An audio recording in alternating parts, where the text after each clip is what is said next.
దండకారణ్యంలో మావోయిస్టుల వేటలో తలమునకలయ్యే భద్రతా బలగాలు ఓ గర్భిణికి ప్రాణం పోశారు.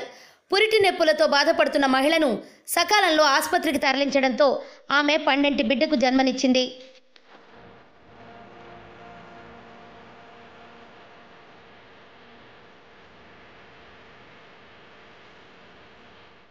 వివరాల్లోకి వెళితే ఛత్తీస్గఢ్లోని సుకుమా జిల్లా కిస్టారం పోలీస్ స్టేషన్ పరిధిలోని కోటక్పల్లి గ్రామానికి చెందిన మహిళకు సోమవారం ఉదయం పురిటి నొప్పులు మొదలయ్యాయి.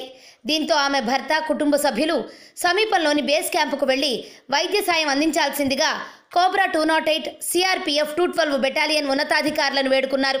వారి ఆదేశాలతో వైద్యాధికారి రాజేష్ పుట్టి ఆమెకు వైద్యం అందించారు.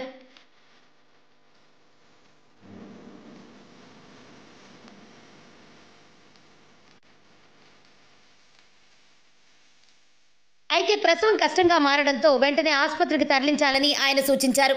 ఆ గ్రామం నుంచి రవాణా సదుపాయం లేకపోవడంతో కోబ్రా దళాలు జట్టి కట్టి ఆమెను రహదారి వరకు మోసుకుని వెళ్లారు. అక్కడ ఓ వాహనంలో ఎక్కించి ఆసుపత్రికి తరలించారు. సకాలంలో ఆసుపత్రికి వెళ్లడంతో ఆ మహిళ 12 బిడ్డకు జన్మనిచ్చింది. తమకు సాయం చేసి 2 ప్రాణాలను కాపాడిన కోబ్రా దళాలను మహిళ కుటుంబ సభ్యులు, గ్రామస్తులు ధన్యవాదాలు తెలిపారు.